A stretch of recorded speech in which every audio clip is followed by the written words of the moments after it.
Hello everyone, कैसे हो सब। एमटीएस एंड हवलदार का रिजल्ट एसएससी ने डिक्लेयर कर दिया है। चलो फटाफट देख लेते हैं क्या कुछ आंकड़े हैं, किस तरीके से कट ऑफ गई हैं।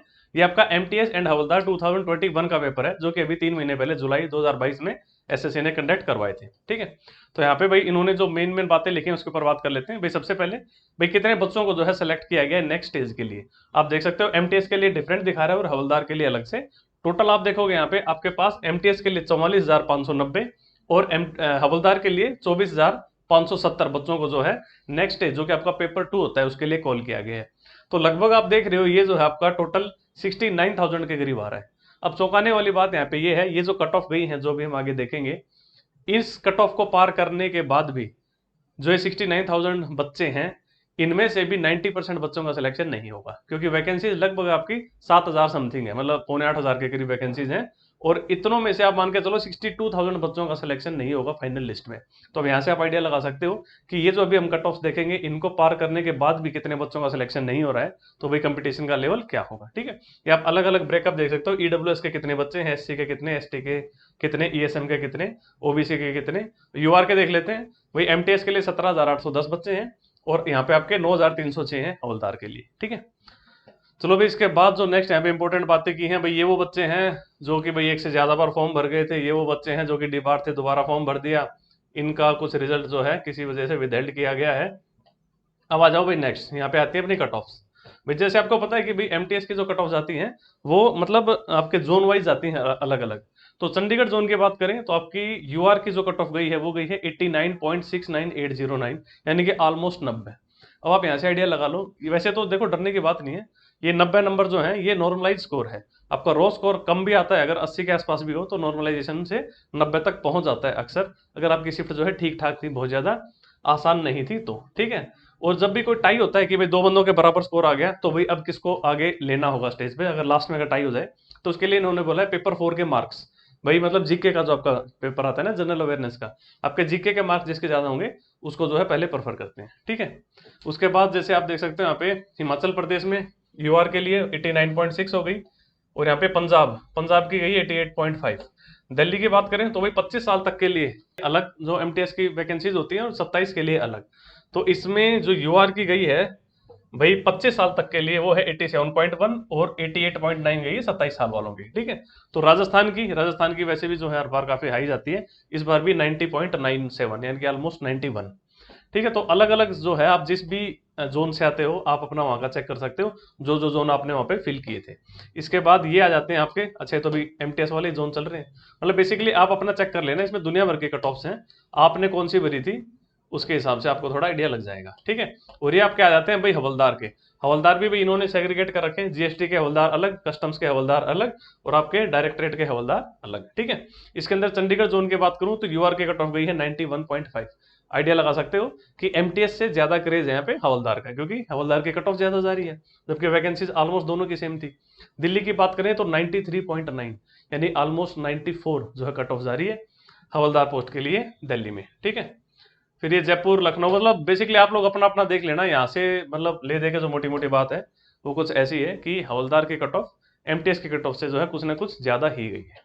ठीक है, अब जो नेक्स्ट स्टेज होगा इन बच्चों का वो क्या होगा भाई, पेपर 2। और पेपर 2 में पता है आप लोगों को क्या क्या आता है, एक डिस्क्रिप्टिव का पेपर आता है। जैसे आपका सीजीएल में पेपर 3 होता था पहले, टीयर 3 का एग्जाम होता था, सीएचएसएल में टीयर 2 होता था, मतलब अब भी शायद होता ही है वहां पे, तो अभी तक चेंज आया नहीं है सीएचएसएल के पैटर्न में।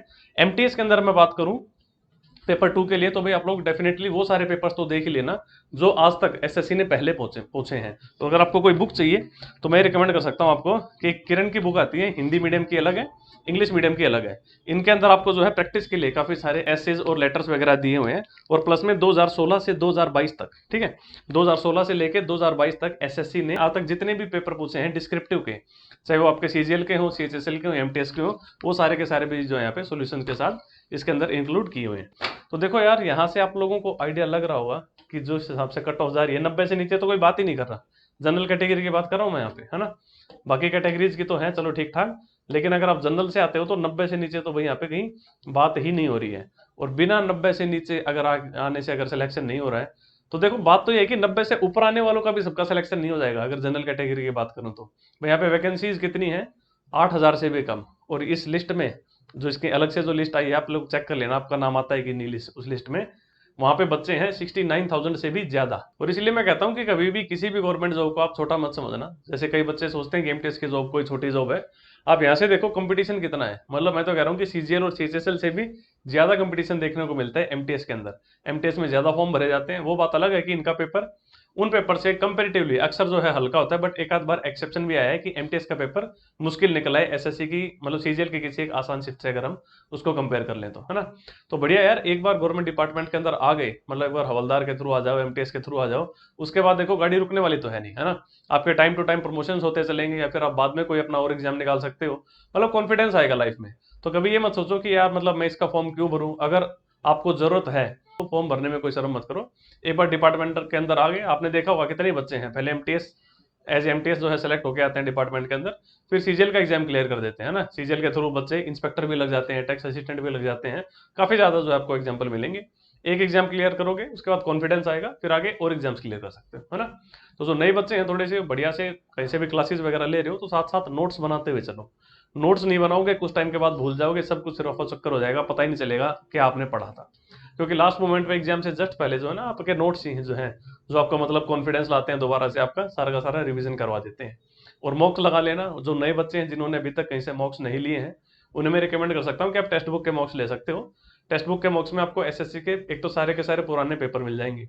तो सारे पुराने पेपर्स आप मॉक की फॉर्म में जो लगा के देखोगे, आपको मतलब बेटर आइडिया मिलेगा कि आप कहाँ स्टैंड करते हो इस कंपटीशन में, आपका क्या स्कोर आ रहा है, और तब कट ऑफ क्या गई थी, या आपके साथ जो इतने हजारों लाखों बच्चे ने मॉक लगाया है उसमें जो आपका क्या स्कोर आ रहा है ना। मतलब आपकी क्या रैंक आ रही है, बेसिकली आप चेक कर सकते हो। यहाँ पे आप भाई कोड लगाओगे, BHAI।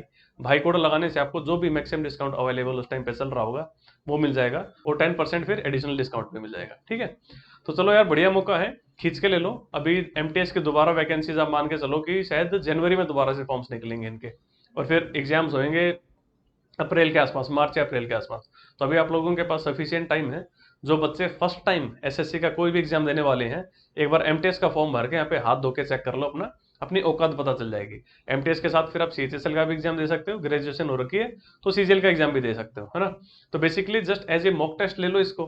मतलब आप अगर सीजीएल की अगर मेन तैयारी कर रहे हो तो एमटीएस का फॉर्म भर के एक बार एग्जाम की फील ले लो। एग्जामिनेशन हॉल में जब आप जाओगे, वहां पे जब एक्चुअल में आप जब पेपर अटेम्प्ट करोगे तो आपको एक मतलब फील आएगी, ये भी पता चलेगा एग्जामिनेशन प्रेशर के अंदर किस तरीके से गलतियां होती हैं। हम सोचते हैं कुछ है और फिर वहां पे जाके मतलब होता कुछ है। तो जो 19-20 का फर्क है वो फर्क आपको वहां पे समझ में आएगा। तो मतलब जितने ज्यादा एग्जाम्स दोगे उतना मतलब बेटर आपको एक्सपीरियंस होता चला जाएगा, ठीक है। तो मतलब ले दे के अगर आप एसएससी के फील्ड में हो तो मतलब मेन टारगेट हर एक बच्चे का लगभग एसएससी के फील्ड में सीजीएल ही होता है। कोई ये नहीं सोचता कि मैं जस्ट एमटीएस का एग्जाम निकाल के छोड़ दूं जिंदगी भर वही नौकरी करूं। हर बच्चा चाहता है एक एग्जाम निकालो, उसके बाद हायर लेवल का, उसके बाद और हायर लेवल का। और एसएससी के एग्जाम्स की खास बात तो यही है कि हर एग्जाम का सिलेबस सेम है। जो आप एमटीएस के एग्जाम के लिए जो आप तैयारी करोगे वही तैयारी आपकी सीएचएसएल के लिए काम आती है, और वही तैयारी आपकी सीजीएल के लिए काम आती है ना। तो चलो भाई खींच के ले लो। मेरी तरफ से बेस्ट ऑफ लक। किसी भी एग्जाम की तैयारी कर रहे हो, स्पेशली एसएससी के एग्जाम्स की, तो भाई ये एग्जाम्स डुएबल हैं, हो जाते हैं क्लियर। बस कंसिस्टेंसी के हाथ, बढ़िया डायरेक्शन में अच्छी मेहनत करने की जरूरत होती है, निकल जाता है पेपर, है ना। बहुत ज्यादा लोड लेने की जरूरत नहीं है कि 20 लाख बच्चे फॉर्म भर रहे हैं, 10 लाख बच्चे अपेयर हो रहे हैं, इतनी सी वैकेंसीज हैं, घंटा फर्क नहीं पड़ता। इन आंकड़ों को देख के घबराना नहीं है। मतलब आप बस अपने छोटे छोटे टारगेट्स रखो। मुझे मैथ में लगभग पूरे लेने हैं, रीजनिंग में लगभग पूरे लेने हैं, इंग्लिश में लगभग पूरे लेने हैं, जीके में लगभग आधे से ज्यादा लेने हैं। तो इस तरीके से छोटे छोटे टारगेट्स रखोगे, उनको अगर कवर अप कर लोगे, सिलेक्शन हो जाएगा, कोई बड़ी बात नहीं है, ठीक है। तो चलिए गाइस, इस वीडियो में इतना ही रखते हैं, मिलेंगे नेक्स्ट वीडियो में। Tata, take care, bye bye.